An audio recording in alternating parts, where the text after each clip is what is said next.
Welcome, bienvenidos, benvindu, to the Soccermetrics Copa Libertadores podcast, a production of Soccermetrics and Soccer Down Here, the only English language podcast devoted to South America's premier club competition.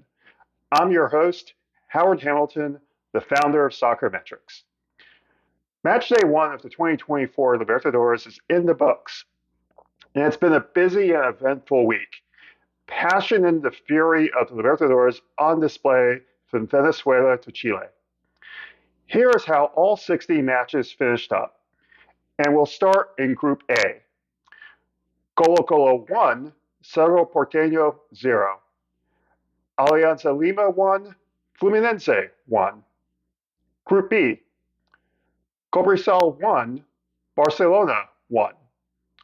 Talleres 2, Sao Paulo 1. Group C, the strongest 2, Gremio 0. Huachipato 1, Estudiantes de La Plata 1. Group D, Universitario 2, Liga de Quito 1. Botafogo 1, Junior 3. Group E, Millonarios 1, Flamengo 1. Palestino 0, Bolivar 4. Group F, San Lorenzo 1, Palmeiras 1.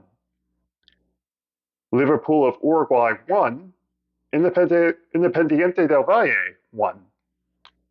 Group G, Caracas 1, Atlético Mineiro 4. Rosario Central 1, Peñarol 0. Group H, Deportiva Táchira 0, River Plate 2, Nacional 2, Libertad 0. So in summary, we had 60 matches, 39 goals, 6 home wins, 4 away wins, and 6 draws. 2 of the away wins were in Venezuela, 1 was in Chile, and the other, surprisingly, was in Brazil. In fact, only 1 Brazilian winner occurred in the first match day, and that hasn't happened since the 2018 group stage of the Copa Libertadores. Now let's run through the highlights of each group. In Group A, Colo-Colo scored a late winner to edge out Cerro Porteño in a match that really didn't have much in scoring opportunities. Alianza Lima was also an even match, but had more scoring chances. In the 35th minute, Alianza achieved a counter in which the ball came out to Kevin Serna breaking free on the left flank. Serna chose to finish, and that was the right decision as he tucked it into the near corner past Fluminense keeper Fabia. Alianza nearly achieved a second goal, again thanks to Serna. That proved to be decisive in the match as Fluminense grew more into the encounter and were the better team in the second half. And in the 72nd minute, Marquinhos equalized on a towering header off a corner kick. Group B saw Talleres play Sao Paulo in Cordoba in an exciting match to watch before a pulsating atmosphere at Estadio Barrio Kempes. Talleres took the lead deep into stoppage half in the first half. Ruben Bota scored the second goal before Luciano pulled one back. And the final minutes of the match proved to be extremely dramatic. Deep into stoppage time, Sao Paulo had a free kick and an attacking throw-in. And Guido Herrera, who, according to my data, is one of the 2 or 3 best goalkeepers in Argentina, made a huge sprawling save on Diego Costa. There was a VAR check to check where the goal crossed the line. Those checks were turned down. And then there's a second VAR check seconds later for a possible handball in the penalty area. And the result of that was no penalty. The referee blew the final whistle. Talleres achieved a valuable 2-1 win. Cobresal versus Barcelona ended in a draw, in which Barcelona dominated the chances for most of the first half, and eventually Barca took the lead. Cobresal equalized late to split the owners between both sides. In Group C, the strongest earned an important win at altitude against Gremio, and it's extremely important for these Andean teams to get maximum points or close to maximum points at their home ground because of that altitude advantage. In Talcahuano, Chile, Huachipato rescued a point against the Estudiantes, in which El Pincho took the lead early through Javier Correa before a fine header by Chris Martinez earned Huachipato a point with less than 10 minutes left to go. Group D saw Universitario play Liga de Quito. And this was one of the matches that I had pinpointed as one to watch going to this match day. It took a brace by Jose Rivera to turn around the match for Universitario after Lionel Quiñones gave Liga the lead. On the second goal, Rivera overpowered the left side defender who had made a total mess of the back pass to the keeper and slotted the ball home to give the home win.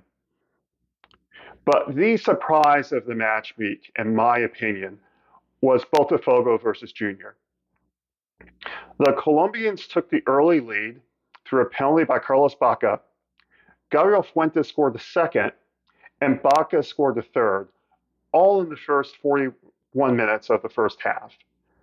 Botafogo pulled one back a couple minutes later, but it was clear that they were shell-shocked. And Junior were much closer to the fourth goal than Botafogo were to their second.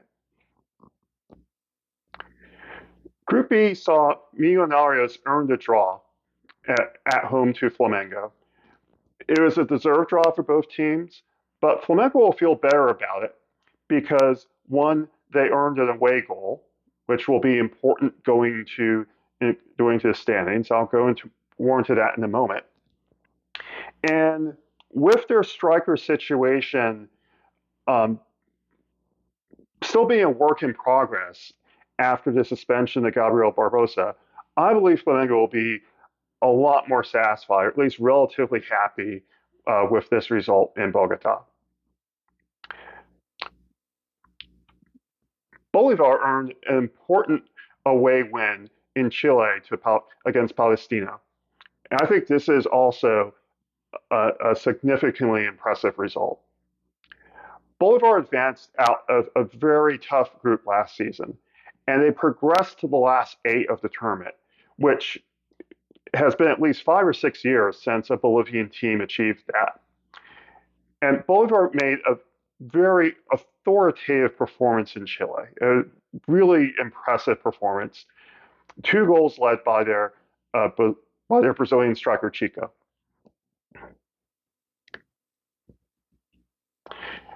Group F saw San Lorenzo draw the Palmeiras, in which San Lorenzo, I believe, had a good performance considering their struggles in Copa de la Liga.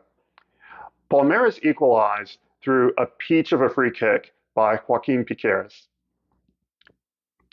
Liverpool and Independiente del Valle also ended in a draw. On one hand, IDV left Uruguay with a draw, which is not an easy thing to do. But on the other hand, Liverpool rescued a point late off a free kick by Luciano Rodriguez. And it's very possible IDV could see this result as a bit of a loss, considering the relative difference between the two teams. But it's important to consider that Liverpool are the current Uruguayan champions. Caracas versus Atletico Mineiro in Group G was an encounter of lambs versus lions. It's really sad to say that. It's really unfortunate to say that, but that's really what it was.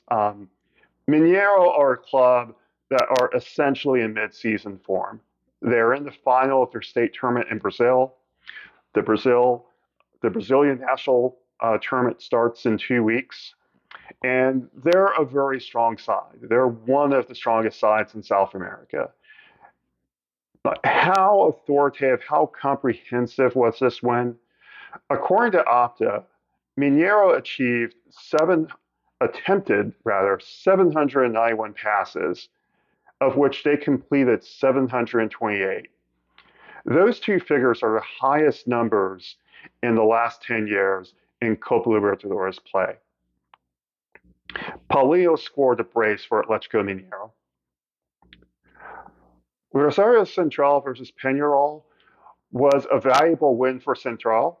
Carlos Quintana scored a goal off a goal mouth scramble, but this result is going to be marred by the disgraceful behavior of Rosario Central fans.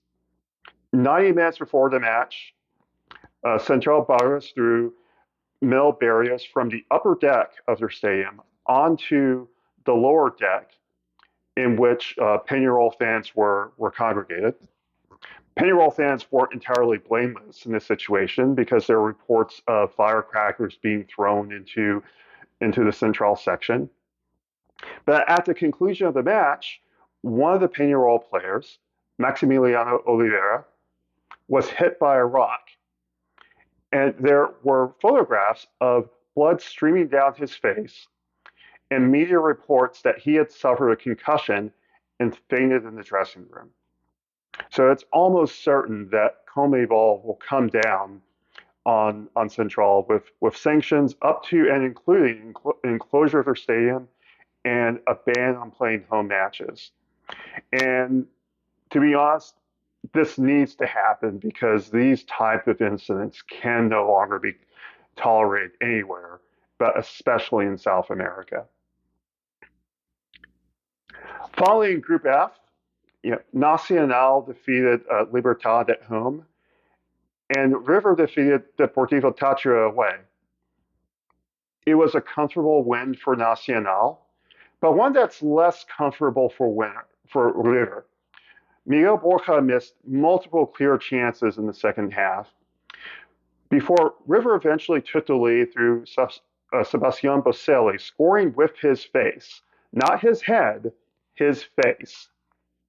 And then a few minutes later, Nico Fonseca scored a golazo from outside the penalty area to give River a relatively comfortable 2-0 win. So that's a completion of play for the first match week of the group stage of Copa Libertadores. I would say that the standings are easy to figure out after one match, but not quite. Yes, teams are ranked on points, and the first two tiebreakers are goal difference and total points scored. But in CONMEBOL club competitions, the third tiebreaker is away goals scored, and the final tiebreaker is CONMEBOL club ranking. Club ranking tracks with the seeds that the clubs were given, with the exception of Botafogo, Nacional, and Colo-Colo. So that's the long explanation of CONMEBOL tables. Here's where things stand after match day 1. In Group A, Colo-Colo lead with 3 points. Alianza Lima and Fluminense have 1 point, but Fluminense are in second on away goals. Cerro Porteño have 0 points. In Group B, Tajeres lead on 3 points, and Cobresal and Barcelona have 1 point, but Barcelona is in second by virtue of their away goal. Sao Paulo are in fourth in the group on 0 points. In Group C, the strongest lead with 3 points. Huachipato and Estudiantes have 1 point. Estudiantes occupy second place by virtue of that away goal in Chile, and Gremio have no points. Group D see Junior and Universitario with 3 points, but Junior lead on goal difference. Liga de Quito and Botafogo have 0 points, but Liga are third on goal difference. In Group E, Bolivar lead the group on 3 points. Millonarios and Flamengo are tied on 1 point. Flamengo are second on that away goal, and Palestino are last on 0 points. Group F is the really interesting group. Everyone has 1 point. Palmeiras and Independiente del Valle scored 1 away goal, but Palmeiras is in first place by virtue of the CONMEBOL ranking. They are the top-ranked team according to CONMEBOL, followed by IDV. San Lorenzo are in third place on CONMEBOL ranking, and Liverpool of Uruguay is fourth. In Group G, Atlético Mineiro and Rosario Central have 3 points, but Mineiro are in first place on goal difference. Peñarol are ahead of Caracas on goal difference, but both have 0 points. In Group H, Nacional and River Plate are tied on 3 points, with identical 2-0 score lines. River are in first based on CONMEBOL club ranking. Deportivo Táchira and Libertad have 0 points each. Libertad are in third on CONMEBOL ranking. XG maps and flowcharts for every Copa Libertadores match will be posted on Soccermetrics' Twitter feed. Match data has been supplied by Data Factory Latin America. If you want to follow me and send a comment or question, my Twitter or X handle is @Soccermetrics. You can also send questions or comments to @SoccerDownHere. And we really do appreciate your comments. They help us gauge the interest in this show and strive to make it better. I'll be back on Monday to preview the second match day of the Copa Libertadores group stage. This has been the Soccermetrics Copa Libertadores podcast, a production of Soccermetrics and Soccer Down Here. Thanks for listening. See you later. Hasta luego. E até mais.